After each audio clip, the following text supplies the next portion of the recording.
అందరికీ నమస్కారం అండి. జూలై 6వ తేదీన సోమవారం రోజు కన్యా రాశి వారి పూర్తి జాతక ఫలితాల వివరణ గురించి తెలుసుకుందామండి. ఈ రాశి వారు కనుక ఇప్పుడే కనుక మన ఛానల్ని కొత్తగా చూస్తున్నట్లయితే చేసి ఛానల్ని సబ్స్క్రైబ్ చేసుకుని ఈ వీడియో మీకు నచ్చినట్లయితే లైక్ చేసి మాకు సపోర్ట్ చేయండి. మరి ఈ రోజున జరిగేటటువంటి ప్రధానమైన అంశాల గురించి తెలుసుకుందామండి. ఈ రోజు అయితే జాగ్రత్తగా ఉండవలసినటువంటి అంశంగా చెప్పుకోవచ్చు. ఎందుకంటే ఈ రోజున మీ జీవితంలో ఒక డెడ్ లైన్గా ఉండబోతోంది. ఎందుకు అంటే కనుక మధ్యాహ్నం 2:30 తర్వాత మీ జీవితంలో ఊహించినటువంటి ఒక మార్పు అనేది రాబోతుంది. సమ్మక్క సారక్క జ్యోతిష్యాలయం గురువు గారు విజయరాజు గారండి. స్త్రీ పురుష వశీకరణ కూడా చేయబడును. ప్రేమ సమస్యలు, పెళ్లి సమస్యలు, భార్యాభర్తల సమస్యలు, అత్తకోడల సమస్యలు, ఆస్తిగాదాలు, అప్పుల బాధలు, ఇలా అనారోగ్య సమస్యలకి, సంతాన సమస్యలకి, కోర్టు సమస్యలకి, ఆస్తి తగాదాలకి, అప్పుల బాధలకి, ఇలా ఏ సమస్యలకైనా ఈ గురువు గారు చాలా చక్కటి పరిష్కారాలు చెప్తారండి. మనం ఎక్కడున్నా సరే గురువు గారిని ఫోన్ కాల్ ద్వారా సంప్రదించవచ్చు. అన్ని విషయాలు కూడా మనకి చెయ్యి ముఖము చూసి అన్ని విషయాలు ఫోన్లోనే చెప్తారండి. ఈ గురుగారి ఫోన్ నెంబర్ వచ్చేసి 9100263308 అండి. అన్ని విషయాలు కూడా ఫోన్లోనే చెప్తారు. 100% మనకు ఖచ్చితంగా తీరతాయండి. 24 గంటల్లోని ఫలితాలు అనేవి కూడా లభిస్తాయి. మీకు నమ్మకం ఉంటే కనుక ఈ గురువు గారిని సంప్రదించి చూడండి, చాలా నమ్మకం. 2:30 దాటక ముందే మీరు ఒక ఫోన్ కాల్ ద్వారా కానీ ఏదైనా సరే ఒక విధంగా ఒక వార్త అనేది వినవచ్చండి. ఒక వ్యక్తి మీ తలుపు తట్టవచ్చు. ఆ వ్యక్తి ఎవరై ఉంటారు?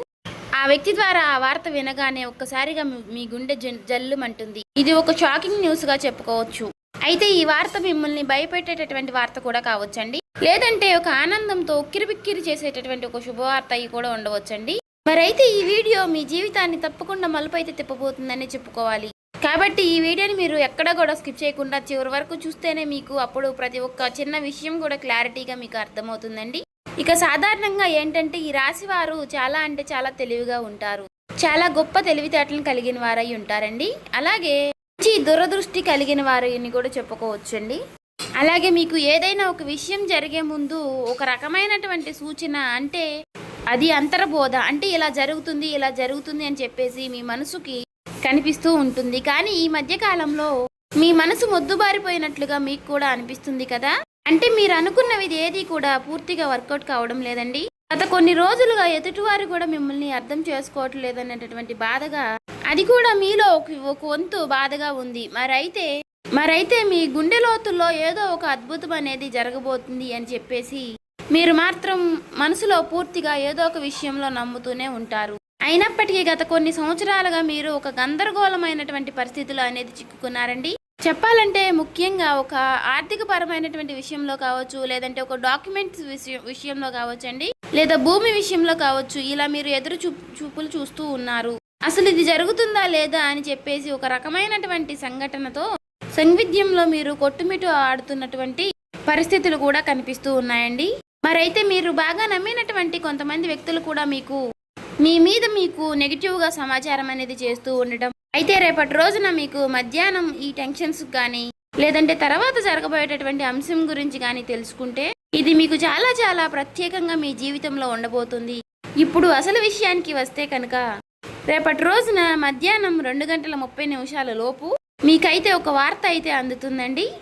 ఆ వార్త ఏమిటి అంటే కనుక ఆ వార్త మీ జీవితాన్ని ఎన్నో మలుపులు తిప్పుతుంది.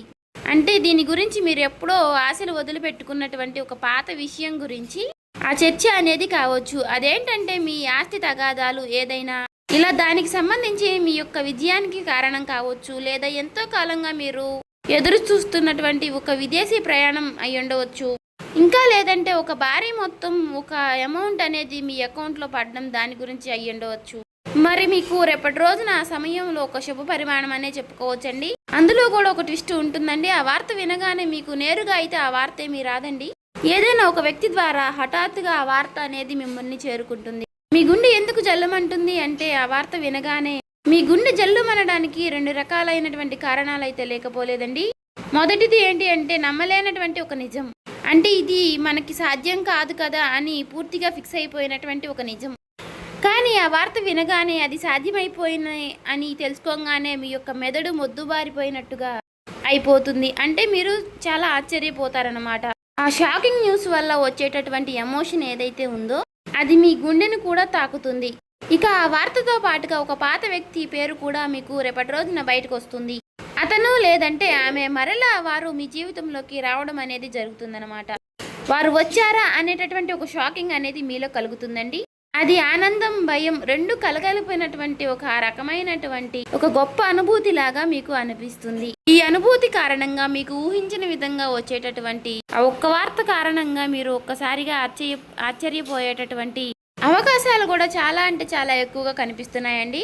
అయితే అసలు మరి ఇప్పుడు ఇది ఎందుకు జరుగుతుంది అంటే, ఇప్పుడు మీరు సాధారణంగా మీరు ఈ 2 గంటల 30 నిమిషాల లోపు దీనికి సంబంధించినటువంటి దీనికి కారణం ఏమిటంటే, మీరు గతంలో చేసినటువంటి ఒక రహస్యకరమైనటువంటి ఒక సహాయం అనేది, లేదంటే ఒక ఇన్వెస్ట్మెంట్లో మీరు పూర్తిగా మర్చిపోయినటువంటి పూర్తిగా ఒక పని, దానికి సంబంధించినటువంటి ఒక మంచి ఫలితాలను అయితే మీకు ఇప్పుడు ఇస్తుందండి. మీ వెనుక ఎవరో మీకు తెలియకుండానే ఈ పని అనేది పూర్తి చేస్తారు.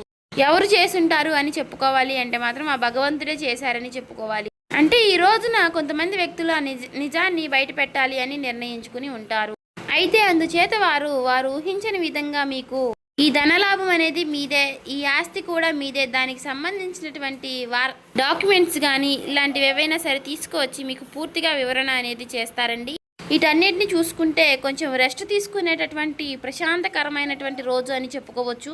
ఊహించిన విధంగా వారు చెప్పడం వల్ల మీకు కొంచెం ఆశ్చర్యకరంగా అనిపిస్తుంది. అయితే దీనికి మరొక రీజన్ కూడా ఉందండి.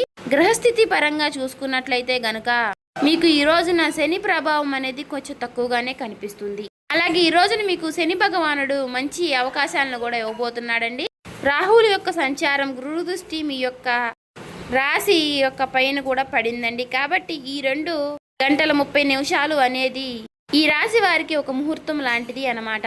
మరి ఈ సమయంలో గ్రహాల యొక్క కలయిక వలన మీకు ఆశ్చర్యకరమైనటువంటి ధనలాభం కానీ, లేదంటే ఒక ముఖ్యమైనటువంటి కీలకమైనటువంటి వార్త వచ్చేటటువంటి అవకాశం, అది కూడా ఆ వార్త నుంచి వచ్చేటటువంటి ఒక లాభం మీకు అన్ని రకాలుగా చాలా అంటే చాలా ఆశ్చర్యకరమైనటువంటి విషయాలను అయితే కలిగిస్తాయండి. అయితే ముఖ్యంగా దీనివల్ల ఏంటంటే, మీరు మీ జీవితంలో ప్రధానంగా చూసుకున్నట్లయితే రేపటి రోజున మీకు ఉన్నటువంటి కొన్ని పెద్ద పెద్ద టెన్షన్స్ కూడా తగ్గుతాయండి. సమాజంలో గౌరవ ప్రతిష్టలు కూడా పెరుగుతాయి. ఆ వార్త వినగానే మీరు ముందు ఎమోషనల్ అయిపోతారు. కానీ ఆ సమయంలోనే మీరు తప్పుడు నిర్ణయాలు తీసుకునే అవకాశాలు కూడా కనిపిస్తున్నాయండి.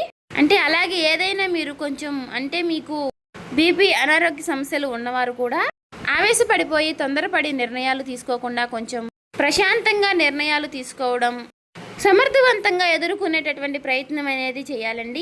అటువంటి శక్తి ఉన్నప్పుడు ఏ విధంగా కూడా మనం భయపడాల్సిన అవసరం అయితే లేదండి. ప్రతి ఒక్క మనిషి విషయంలోనూ కూడా శుభవార్తలు అశుభవార్తలు సాధారణం. ఒక్కొక్క రోజు మనకు చాలా ప్రశాంతంగా అనిపిస్తుంది, ఒక్కొక్క రోజు అసలు ఈ రోజే బాగాలేదు, చాలా ఒత్తిడిగా ఉంది, నిద్ర లేచినప్పటి నుంచి ఎవరి ముఖం చూసాము అన్నట్లుగా ఒక రకమైనటువంటి ఫీలింగ్ అనేది మనలో కలుగుతూ ఉంటుంది. అలా ఒక్కొక్క రోజు ఒక్కొక్క రకంగా ఉంటుంది అన్నమాట. కాబట్టి ఒక్కొక్క రోజు మనకు సంబంధించినటువంటి పనుల్లో కొన్నిటిలో ప్రశాంతత అనేది కనిపిస్తుంది. అదేవిధంగా ఒక్కొక్క రోజు మనకు సంబంధించిన పనుల్లో పూర్తిగా డేలా పడిపోతామేమో అన్నట్లుగా అనిపిస్తూ ఉంటుంది. కాబట్టి ఏదైనా మన ఆలోచన విధానంలో మనం తీసుకునే నిర్ణయాలు బట్టి ఉంటుందండి. కాబట్టి ఈ రోజున ఉదయం టైంలో ఆ శివుడి యొక్క ఆరాధన చేసుకోవడం, ఓం నమః శివాయ అనే మంత్రాన్ని జపించుకుంటూ ఉండడం, వీలైతే మీరు శివాలయానికి వెళ్ళి 11 ప్రదక్షిణలు కానీ 21 ప్రదక్షిణలు కానీ చేసుకుని కాసేపు ఆ ఆలయంలో ప్రశాంతంగా కూర్చుని శివుని దర్శనం చేసుకుని మీకు వీలైనన్ని సార్లు లేదంటే 108 సార్లు కానీ ఓం నమః శివాయ అనే మంత్రాన్ని జపించడం వల్ల మీకు ఉన్నటువంటి కొన్ని నెగిటివిటీ అనేది తొలగిపోయి పాజిటివిటీ అనేది పాస్ అవుతుందండి. ఒక మాటలో చెప్పాలంటే మైండ్ అంతా కూడా మీకు కొంచెం రిలీఫ్ అనేది ఇస్తుంది. ఇది ఒక విశేషమైనటువంటి రోజుగా చెప్పుకోవచ్చు. ఇక ఈ రోజు మధ్యాహ్న సమయంలో మీరు ఎవరితో కూడా గొడవలకు కానీ తగాదలకు కానీ పోవద్దండి. ఈ రోజున మీరు నీలం రంగు దుస్తువులు ధరించడం వల్ల మీకు మరింత ప్రశాంతతను ఇస్తుందన్నమాట.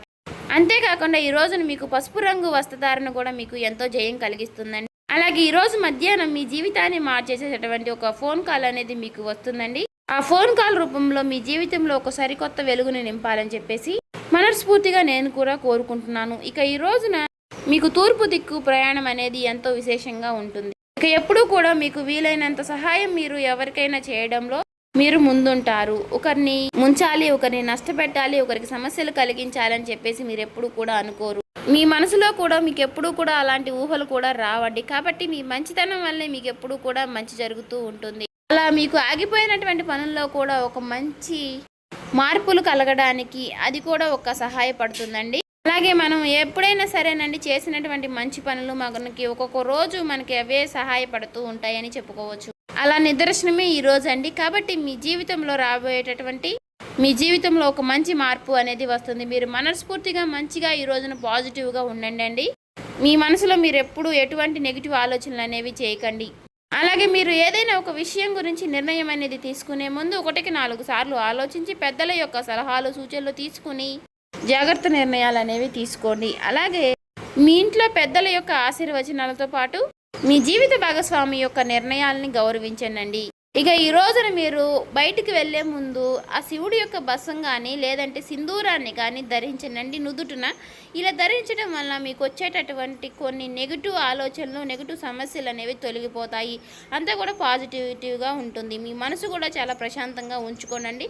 నలుగురితో నవ్వుతూ మాట్లాడండి. ఎవరి మీద కూడా చిరాకు పడడం కోప్పడడం ఇలాంటి పనులు చేయకండి. అలాగే మీకు వచ్చేటటువంటి సంకేతాల ద్వారానే మీకు రిజల్ట్ అనేది చాలా కనిపిస్తూ ఉంటుంది. కాబట్టి మీరు కొన్ని ఏవైనా సరేనండి వచ్చినప్పటికీ వాటి గురించి ఆలోచిస్తూ ఉండండి. సో చూసారు కదండి, ఈ వీడియో కనుక మీకు నచ్చినట్లయితే ఓం శ్రీ మాత్రే నమః అని కామెంట్ చేసి లైక్ చేసి మాకు సపోర్ట్ చేయడం మాత్రం మర్చిపోకండి. ఇంకా ఎవరైనా మన ఛానల్ సబ్స్క్రైబ్ చేసుకునే వాళ్ళు ఉంటే దయచేసి సబ్స్క్రైబ్ చేసుకోండి.